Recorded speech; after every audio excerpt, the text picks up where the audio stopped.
கோவிலில் வாங்கும் எலுமிச்சம்பழம் அழுகினால் என்ன அர்த்தம்னு தெரியுமா?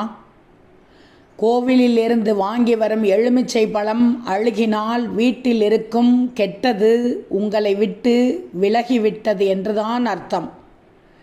இதனால் பயம் கொள்ள வேண்டிய அவசியம் இல்லை. அதுவே எலுமிச்சை கனி காய்ந்து போகிறது என்றால் வீட்டில் எந்தவிதமான அதீத சக்தி படைத்துள்ள கெட்ட சக்திகளும் இல்லை என்பதை உணர்ந்து கொள்ளலாம்.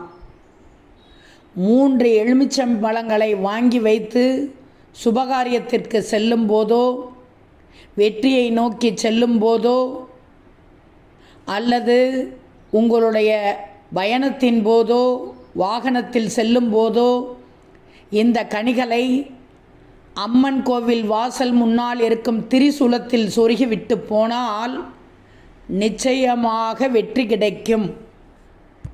எலுமிச்சம்பழம் பரிகாரம் என்பது பொதுவாக திருஷ்டி கழித்தல், வீட்டில் செல்வ செழிப்பை அதிகரிக்க, தீய சக்திகளை விரட்ட செய்யப்படுகிறது.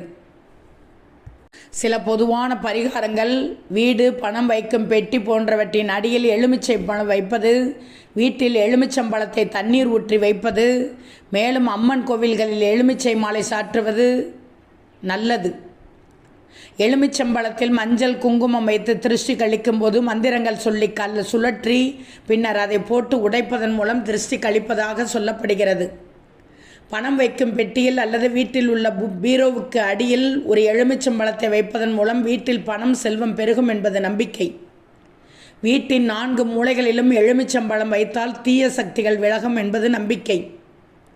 அம்மன் கோவில்களில் எலுமிச்சை மாலை சாற்றுவது பக்தர்களின் வழக்கம். இது அம்மனின் கோபத்தை தணிக்கும் என்றும் அருள் கிடைக்கும் என்று நம்பப்படுகிறது. சில கோவில்களில் எலுமிச்சை விளக்கை ஏற்றுவது உண்டு. பரிகாரத்திற்காக யாரும் எலுமிச்சம்பழத்தை கடனாக வாங்கக்கூடாது அல்லது வாங்கக்கூடாது என்று கூறப்பட்டுள்ளது. திருஷ்டி கழிக்க பயன்படுத்தப்படும் எலுமிச்சம்பழத்தை யாரும் தொடாமல் கவனமாக வச்சுக்கொள்ளணும்.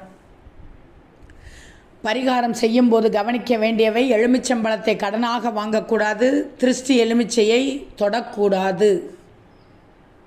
ஆக எலுமிச்சம்பழ பரிகாரங்கள் என்பது கண் திருஷ்டி கழிக்க, செல்வச் செழிப்பிற்கு, தீய சக்திகளை விரட்ட, அம்மன் கோவில்களில் அம்மனுக்கு சாற்றுவதற்கு எலுமிச்சை விளக்கு ஏற்றுவதும் சிறப்பு.